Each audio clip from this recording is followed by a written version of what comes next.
2025 started with a big spike in bond yields. So today I am joined by Evangelia Gkeka, our Senior Manager Research Analyst here at Morningstar, to unpack what happened during January. Evangelia, thank you very much for being here. Let's start with talking about how significant the moves were in the past month. Sure, thank you. So what happened? UK and global government bonds experienced a significant sell-off in the first half of January 2025, driving yields materially higher and increasing borrowing costs for the UK government. The 30-year gilt yield surged to its highest level since 1998, while the 10-year yield has climbed to levels not seen since the 2008 global financial crisis. Both maturities, 10-year and 30-year, experienced increases of more than 1% over the past year, a remarkable shift for what are typically considered to be stable government securities. At the same time, the British pound also weakened and reached its lowest level against the US dollar since November 2023, as expectations of higher for longer interest rates in the US have strengthened the dollar.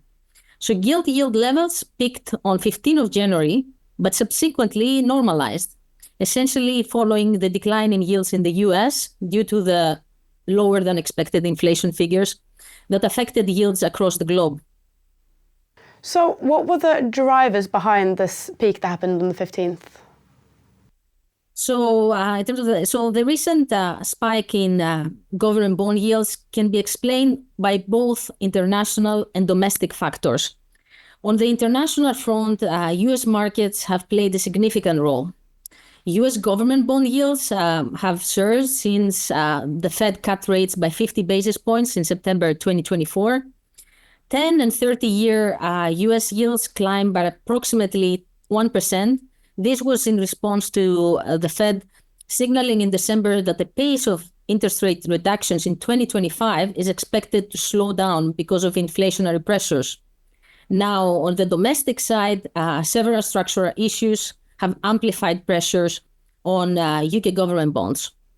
Market participants have expressed skepticism about the UK government October 2024 budget and whether the combination of tax increases, additional government borrowing, and increased government spending will boost growth and productivity.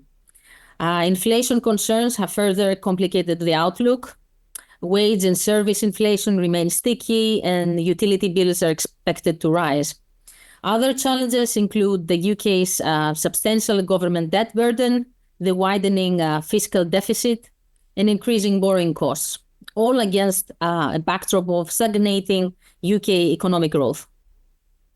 So if we move on to funds, how are managers navigating this sort of yield spike? Sure. Among our rated funds, we're seeing different approaches to UK government bond exposures, with some managers finding opportunity in the recent sell-off and others maintaining a more cautious stance. For example, some sterling government bond funds maintain significant overweight positions, viewing current yields as attractive. Two examples include Allianz gilt yield and Royal London UK government bond. Allianz entered 2025 with a duration overweight of around 1 year against its benchmark, almost all of it coming from UK gilts. Royal London has adopted a similar stance, maintaining about 1 year duration overweight in gilts. They expect that Bank of England will be more aggressive in cutting rates compared to what the market is pricing now. Lower rates should provide a more supportive backdrop for gilts. Now, if we look at global flexible bond funds, approaches here vary, let's say, from maintaining substantial gilt exposure to taking more defensive position. One example here, M&G Global Macro Bond entered 2025 with a sterling duration position of close to 1 year and overweight relative to its benchmark. While persistent inflation and recent tax-raising measures have reduced the likelihood of rate cuts in the short term, the team expects that Bank of England to eventually ease monetary policy to avoid a recession. Another global flexible bond fund is Jupiter Strategic Bond. And this one has taken a substantial position in UK government bonds with around 2.3 years exposure to longer dated securities. Despite recent market volatility, the team has maintained this positioning. Jupiter mentioned that the current movements in yields have been more orderly than during the mini budget crisis back in September 2022. This is partly because of improved risk management practices among pension schemes using LDI strategies. In contrast, another example, Artemis Strategic Bond has adopted a more defensive stance, holding just 0.2 years in UK gilts. The team proactively reduced exposure at the beginning of the year in anticipation of first quarter supply increases.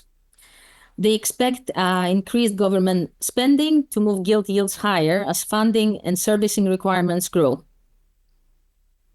So what should investors take away from this event? So I would say a key takeaway is that the majority of managers that we rate have kept the exposure to gilts despite the recent volatility. Their view is that the current level of government bond yield is very attractive for investors with a long-term horizon, providing positive real yields above inflation rates. However, active management remains crucial given the complex mix of economic uncertainty, geopolitical risks, and potential policy shifts ahead. So for investors, it's important to select managers that have proven their ability to successfully navigate volatile markets. Evangelia, thank you very much for joining. For Morningstar, I'm Sunniva Kolostiak.